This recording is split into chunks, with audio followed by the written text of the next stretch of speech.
It's the Phoenix, Arizona weather discussion for Friday, the 21st of July. I'm Michael Groff. A bit less monsoon activity across the state today with shower and thunderstorms primarily confined to the mountains north and east of Phoenix. Over the weekend, the moisture surges back in. Better chances of showers and storms in the deserts, but by next week, perhaps a return to drier weather. Let's talk about it as we look outside this morning here at the unfathomably early hour of 4 a.m.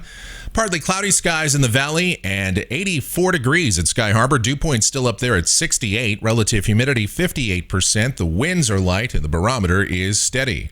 Temperatures around the area this morning, generally in the 80s in most spots.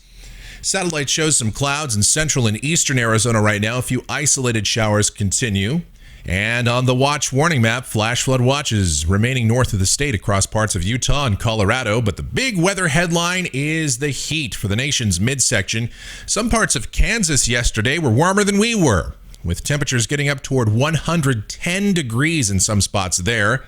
So from South Dakota to Alabama and points in between, heat advisories and excessive heat warnings. On the convective outlook, an enhanced risk of severe storms today to include places like Grand Forks, Fargo, North Dakota, Minneapolis, St. Paul, La Crosse, and Madison, Wisconsin. The standard slight risk goes from Bismarck down to Chicago, and the marginal risk for many of the adjacent states there. And as far as our weather, you see we're in the green there, so we'll get into the specifics as to what's going on. Looking at the models, here's the GFS, the 06Z run, valid at 5 o'clock Mountain Standard Time today. We still have broad mid-level ridging across the nation's heartland, extending here into the southwest states. But in the upper levels of the atmosphere, dry west to southwesterly flow, a confluent flow, and that does not allow any deep convection or organized shower and thunderstorm activity to get going.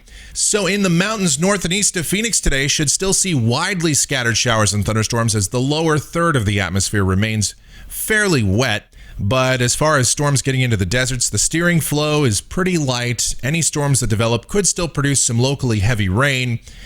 But I doubt we'll see much getting into the deserts. We'll say a 10% chance of showers and storms later this afternoon and tonight, but I would be very doubtful if we'll actually get anything in here.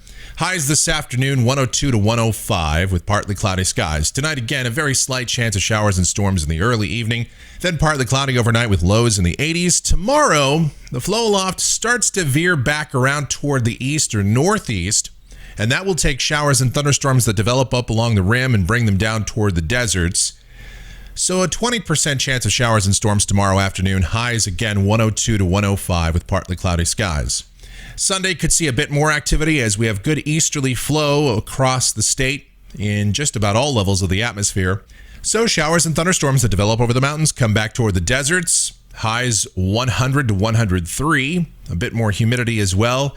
And partly sunny skies. On Monday, could see quite a few clouds around and fairly humid conditions, highs in the upper 90s to about 102. And that's probably our best chance of showers and storms over the forecast period will be on Monday.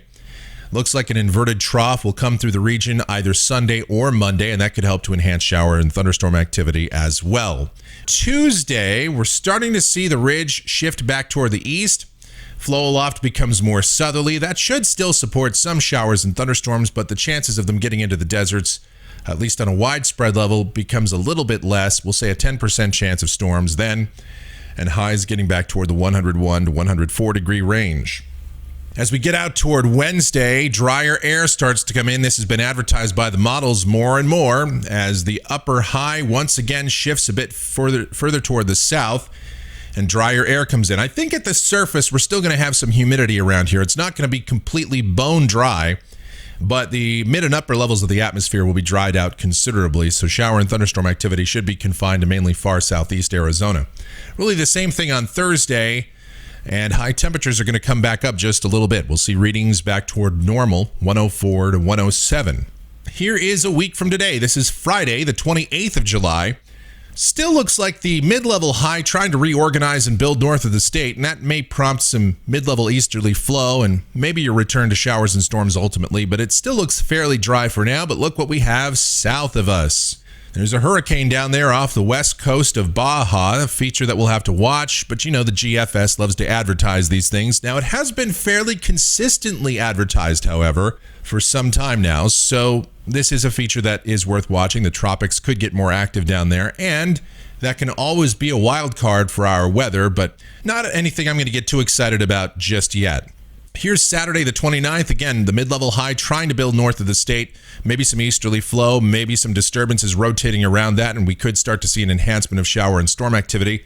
If that verifies, too, that would help to deflect that hurricane away from the southwest United States. Here's the end of the forecast period. This is Sunday, the 30th of July. That's a 597 ridge centered over Nevada. East to northeasterly flow would be in place. Could see some showers and storms once again back on the rise across the southwest. So could see a dry period, but it probably won't last all that long, as is usually the case during the summer. Looking at the temperatures through the period off the European ensemble, and it does pinpoint Monday as a cooler day, and the European starting to look a little bit more realistic for the latter part of July and early August, with high temperatures back toward normal for the most part going forward. And that's going to do it for the Phoenix, Arizona weather discussion for today. Our next video back here tomorrow morning. Thank you as always so much for watching. If you like our videos, be sure to subscribe to us. That way, every time we post a brand new video, you'll get the notifications. Be safe out there, stay cool, and have a great Friday.